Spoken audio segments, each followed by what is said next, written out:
वालेकुम dear sound class, hope you are fine. और आज हम जो है टॉपिक 7.2.4 स्टार्ट करेंगे, चैप्टर नंबर 7 का। तो यहाँ पर पेज नंबर 102 पर है vegetable fat ghee is prepared by chemical change.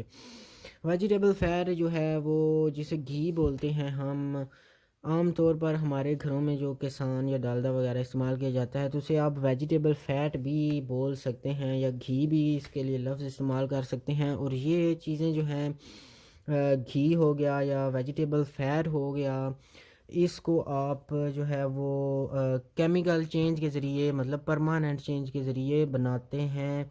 और ये बनता कैसे है? Vegetable fat is traditionally used in eastern dishes. तो ये ईस्टर्न डिशेस जो बनाई जाती हैं उनमें जो वेजिटेबल फ़ैट या घी इस्तेमाल किया जाता है। इसके अलावा it is the transformation of vegetable oil liquid into vegetable fat ghee through a process called hydrogenation. तो बच्चों, ये जो है घी या वेजिटेबल फैट, ये हाइड्रोजिनेशन एक प्रोसेस है, उसकी मदद से जो है वो बनाया जाता है वेजिटेबल ऑयल। बच्चों जो होता है मसलन हमारे पास जो वेजिटेबल्स होती हैं, सब्जियां होती हैं, उनको उनसे ऑयल निकाला जाता है और फिर उसमें हाइड्रोजन एक जो है केमिकल है वो मिलाया जाता है। तो इस प्रोसेस से गुज़रने के बाद जो है हमें वेजिटेबल फ़ैट मिलता है। तो वेजिटेबल ऑयल जो है वो एक लिक्विड की शक्ल में होता है, लेकिन जो वेजिटेबल फ़ैट है वो एक सॉलिड यानी घी की शक्ल में होता है। जब उसे गर्म हम करते हैं तो वो उसका एक फ़िज़िकल चेंज हो जाता है। घी को गर्म करना और घी का ऑयल में कुछ वक्त के लिए ठंडा होने तक से कबल तक, मतलब कि जब तक वो ठंडा नहीं होता, जब तक वो ऑयल की शक्ल में रहता है, ये एक बच्चों फ़िज़िकल चेंज होता है क्योंकि वो दिखने में चेंज हो जाता है। लेकिन वेजिटेबल ऑयल का परमानेंटली वेजिटेबल घी में ये केमिकल प्रोसेस होता है हाइड्रोजिनेशन के लिए। हाइड्रोजिनेशन कहते हैं इसको। During hydrogenation vegetable oils, mustard oil जो है, olive oil, corn oil etcetera react with hydrogen gas at about 60 degree Celsius. तो हाइड्रोजनेशन जो है, जब ये प्रोसेस किया जाता है या जब ये अमल किया जाता है, ये रिएक्शन किया जाता है, तो उस वक्त जो टेम्परेचर होता है वो 60 डिग्री सेल्सियस होता है। तो 60 डिग्री सेल्सियस बच्चों एक टेम्परेचर आप यूँ कह लें कि जो हमारे मुल्क में गर्मियाँ होती हैं, जब बहुत ज़्यादा गर्मियाँ होती हैं तो आलमोस्ट आई थिंक 50 डिग्री जो है वो टेम्परेचर होता है। तो आप अंदाज़ा लगा सकते हैं कि 60 डिग्री कितना होगा। Nickel catalyst is use to speed up the reaction.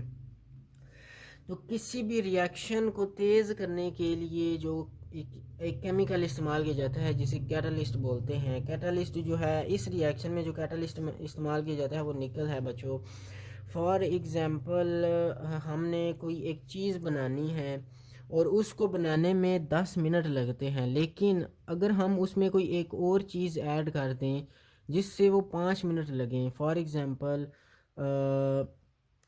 हम उसमें कोई एक ऐसी जैसा कि यहाँ पर एक रिएक्शन है, हमारे पास दो चीज़ें हैं, एक है हाइड्रोजन गैस और दूसरी है और वेजिटेबल ऑयल या ऑलिव ऑयल जो जैतून का तेल होता है। अब हमने उन दोनों को रिएक्ट करवाना है, लेकिन वो मतलब मिक्स करना है। तो उनको मिक्स करेंगे जब, तो वो हमें घी तो बना देंगे, लेकिन फॉर एग्ज़ाम्पल वो आधा घंटा लेते हैं हमारा। तो उसमें अगर हम एक तीसरा केमिकल भी इस्तेमाल कर लें, कैटलिस्ट इस्तेमाल कर लें, निकल, जो उसको हमें 5 मिनट में बना दे उसी मकदार को। तो कैटलिस्ट जो है वो रिएक्शन को स्पीड अप करने के लिए इस्तेमाल किया जाता है। और भी कैटलिस्ट की कई इकसाम हैं। Oil is converted into solid और सेमी सॉलिड फैट घी। तो ऑयल जो है वो सॉलिड में तब्दील हो जाता है, घी में तब्दील हो जाता है।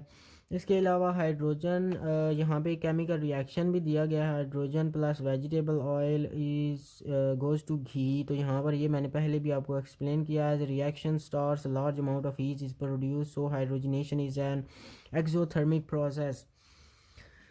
तो जब ये प्रोसेस किया जाता है तो लॉट ऑफ हीट जो है वो रिलीज़ होती है, इसलिए हाइड्रोजनेशन जो है एक्सोथर्मिक प्रोसेस है। एक ऐसा प्रोसेस जिसको करने के बाद हमें बहुत ढेर सारी हीट मिले तो वो एक्सोथर्मिक प्रोसेस होता है। जैसा कि हम लकड़ी को जलाएं तो हमें हीट मिलती है बहुत सारी, तो वो एक्सोथर्मिक प्रोसेस है, उसमें हमें हीट लगानी नहीं पड़ती बल्कि हमें हीट मिल रही होती है। इसके अलावा प्लास्टिक्स टॉपिक 7.2.5 है। Plastics are very common material in our life. Plastic जो है हमारी ज़िंदगी में बहुत ही जो है वो एक अहम किरदार अदा करते हैं। एक कॉमन सी चीज़ है, एक आम सी चीज़ है अब हमारी ज़िंदगी में। We use many things made of plastic. तो प्लास्टिक से हम कई चीज़ें जो हैं वो बनी हुई इस्तेमाल करते हैं। They are simply the chains of similar molecules link together. तो जो प्लास्टिक होता है वो सिमिलर अगर इसकी है सिमिलर हम अगर इसकी केमिस्ट्री पढ़ें तो जो है वो चेन्स होती हैं मॉलिक्यूल्स की बनी हुई प्लास्टिक की। These chains are called polymers. Polymers होते हैं, इन चेन्स को पॉलीमर कहते हैं। इसके अलावा that is why many plastics begin with the poly such as polythene polystyrene and polypropylene. Polymers often are made of carbon and hydrogen and sometimes oxygen, nitrogen, sulfur, chlorine, fluorine, phosphorus, or silicon. And the word plastic itself comes from the Greek word plastikos, which means to be able to be shaped or molded by heat. बच्चों polymer एक ऐसी चीज़ होती है जिसको पिघलाएं तो वो अपनी shape change कर दे, या वो मतलब गर्म हो तो हम उसको खींचे तो वो इसकी शेप में एक इंक्रीज़ आ जाए, लेंथ में इंक्रीज़ आ जाए। इसके अलावा जो आप प्लास्टिक इस्तेमाल करते हैं उनके नाम यहाँ पर हैं पॉलीथाइलिन, पॉलीस्टाइरीन एंड पॉलीप्रोपाइलिन। ये प्लास्टिक्स की इकसाम हैं क्योंकि हर और प्लास्टिक जो है बेसिकली कार्बन और हाइड्रोजन का मिक्सचर होता है और कभी कभी oxygen, nitrogen, sulphur, carbon, chlorine और फ्लोराइन, फास्फोरस और सिलिकॉन भी इसमें मिक्स की जाती है। इसके अलावा प्रोडक्शन ऑफ प्लास्टिक्स ऐसे बनाए जाते हैं। Plastics are produce as a result of chemical reaction. Plastic को भी जो है वो केमिकल रिएक्शन की मदद से बनाया जाता है। Most plastics are made from naphtha, fraction of petroleum. तो मोस्टली जो प्लास्टिक्स हैं वो नेफ्था एक केमिकल है वहाँ से बनाए जाते हैं जो पेट्रोलियम से निकाला जाता है। And the first step in plastic production is obtaining naphtha from the petroleum through fractional distillation। तो सबसे पहले प्लास्टिक्स को बनाने के लिए जो पेट्रोलियम है वहाँ में से उसमें से एक केमिकल निकाला जाता है जिसे नेफ्था कहते हैं, और उस केमिकल को फ्रैक्शनल डिस्टिलेशन से एक प्रोसेस है उसके ज़रिए अलग किया जाता है। Naphtha is subjected to a cracking process in which complex organic compounds of naphtha break down into smaller molecules। तो नेफ्था को जो है वो केमिकल जो एक क्रैकिंग प्रोसेस से गुजारा जाता है जिससे उसके मालिक्यूल्स जो हैं बड़े मालिक्यूल्स वो ब्रेक हो जाते हैं छोटे मालिक्यूल्स में। Ethylene is a major produce obtain as a result of cracking. तो इथाइलिन जो है वो प्रोड्यूस की जाती है, C2H4 जो है इसका फार्मूला है। और hundreds and thousands of ethylene molecules are linked together to form the polymers called polyethylene। तो जैसा कि हम जानते हैं कि कोई भी जैसा कि एक नुक्ता अगर हम यहाँ पे डाल दूँ तो उसमें 2 मिलियंस ऑफ एटम होते हैं, तो इसी तरह प्लास्टिक में भी मिलियंस ऑफ जो हैं वो मॉलिक्यूल्स होते हैं। एटम्स जो हैं वो मिलकर मॉलिक्यूल बनाते हैं। फॉर एग्ज़ाम्पल 2 एटम्स मिले और उन्होंने एक मॉलिक्यूल बना दिया, तो पॉलीमर जो हैं वो हंड्रेड थाउजेंड्स जो हैं वो इथाइलिन मॉलिक्यूल्स होता है प्लास्टिक में। और it is in the form of pellets and these pellets are the melted and formed into the desired shape। तो ये pellets में बनाए जाते हैं छोटे छोटे और फिर उन्हें पिघला कर तो जो है वो मर्ज़ी की शेप जो है वो दी जाती है। इसके अलावा plastics are everywhere because of the following properties. तो प्लास्टिक जो है वो हर जगह हैं फॉलोइंग जो है प्रॉपर्टीज़ इन खसूसियात की वजह से। They are flexible and bend easily. वो फ्लेक्सिबल होते हैं और उन्हें बेंड कर किया जा सकता है इजीली। इसके अलावा colours are easy to add in plastics. So plastics में जो है वो रंग भी आसानी से ऐड किया जा सकता है जब वो गर्म होते हैं, जब पिघले हुए होते हैं। Most plastics burn quite easily but give of toxic poisonous gas. तो प्लास्टिक जो है वो जहरीली गैस भी पैदा कर सकते हैं जब वो जलते हैं। तो ऐसी सूरत में आपको ऐसे धुएं से बचना चाहिए जो प्लास्टिक के जलने का हो। इसके अलावा मेक योर ओन प्लास्टिक। आपने अपना एक प्लास्टिक बनाना है, ये एक प्रोजेक्ट है, इसको छोड़ते हैं अभी के लिए। और 7.3 टॉपिक है रिवर्सेबल और irreversible changes. In this, you have learned in the beginning that matter can change its state. इस चैप्टर के आगाज़ में आपने पढ़ा था कि जो मैटर है वो अपनी स्टेट को चेंज करता है, शक्ल को चेंज करता है. A block of ice, solid ice melts it to form liquid water. तो एक जो बर्फ़ का एक टुकड़ा है या एक बर्फ़ का क्यूब है, एक बर्फ़ का छोटा सा पीस है, वो जब पिघलता है तो वो पानी बना देता है लिक्विड. वो सॉलिड होता है लेकिन वो पानी की शक्ल अख्तियार कर लेता है, एक लिक्विड बन जाता है. Water boils to form steam. पानी को जब हम गर्म करते हैं तो वो भाप जो है बनता है. Such changes are physical changes and they are usually easily to reverse. ये एक फिज़िकल चेंज है और ये इजीली रिवर्स है. फॉर एग्जांपल, सॉलिड को आपने लिक्विड में ट्रांसफ़र करना है, यानी कि बर्फ़ को पिघला दिया, फिर जो पिघली हुई बर्फ़ थी, जो पानी था, उसे दोबारा बर्फ़ बना लिया. ये एक फ़िज़िकल चेंज है. पानी को भाप बनाया और उस भाप भाप को जो है वो आपने कलेक्ट कर लिया और दोबारा वो पानी बन गया. ये भी एक फ़िज़िकल चेंज है, ऐसा मुमकिन हो सकता है और ये काफ़ी इजी है. These changes are called reversible. ये एक ऐसे चेंजेस हैं जो रिवर्स हो सकते हैं. For example, solid to liquid और लिक्विड टू सॉलिड, ये एक रिवर्स काम है. मतलब आप पहले फॉरवर्ड गए फिर रिवर्स की तरफ आ गए. Reversible changes. Such changes can be proceed in either direction. ये चेंजेस जो हैं वो दोनों सिमतों में जो है वो हो सकते हैं. फॉर एग्जांपल, आपने पानी को बर्फ़ बनाया और बर्फ़ को पानी बनाया, तो दोनों डायरेक्शन है. आप यहाँ से यहाँ, यहाँ से यहाँ गए.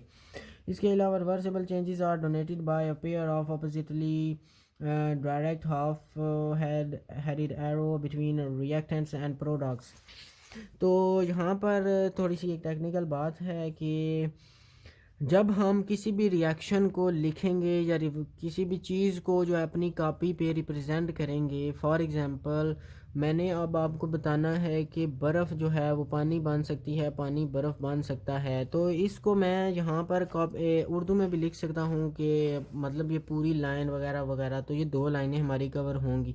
लेकिन अगर इसी चीज़ को मैं एक लाइन में रिप्रेजेंट करना चाहूँ, छोटी सी लाइन में, या टेक्निकली इसे रिप्रेजेंट करना चाहूँ, तो मैं कैसे करूँगा. मैं यहाँ पर लिख दूँगा लिक्विड, यहाँ पर लिख दूँगा सॉलिड, या यहाँ पर लिख दूँगा आइस, यहाँ पर लिख दूँगा वाटर, और उसके दरमियान जो है एरो डाल दूँगा, ये वाली डबल साइडेड हेडेड एरो. इससे हम मालूम होगा कि ये एक रिवर्सिबल रिएक्शन है कि हम लिक्विड से सॉलिड की तरफ और सॉलिड से लिक्विड की तरफ जा सकते हैं.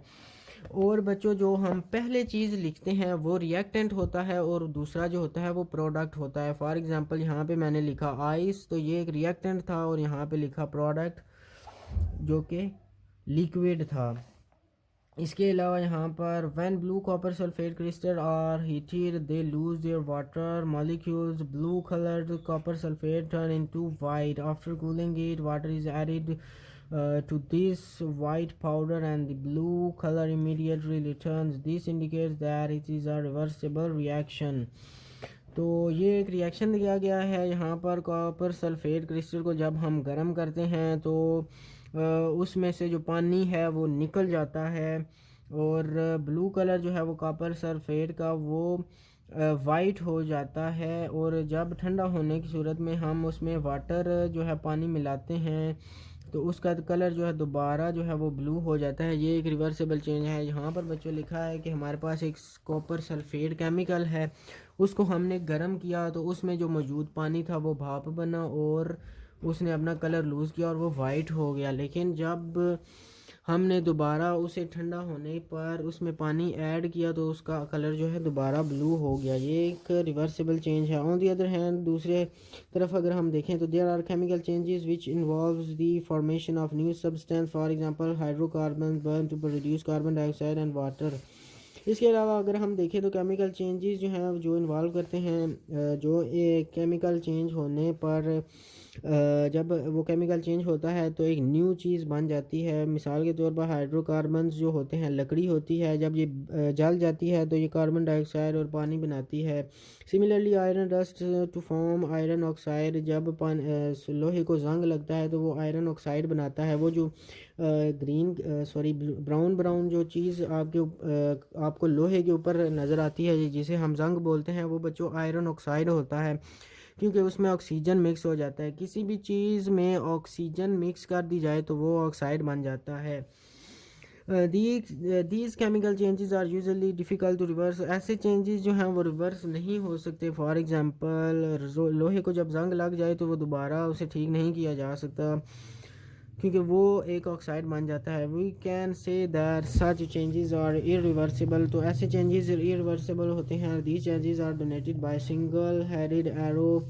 तो यहाँ पर आपको इसका अंदाज़ा हो गया होगा कि एक ही तरफ दिखाए जाते हैं, मतलब यहाँ से यहाँ पर एरो दिखाया गया है मगर यहाँ से वापसी का रास्ता नहीं है।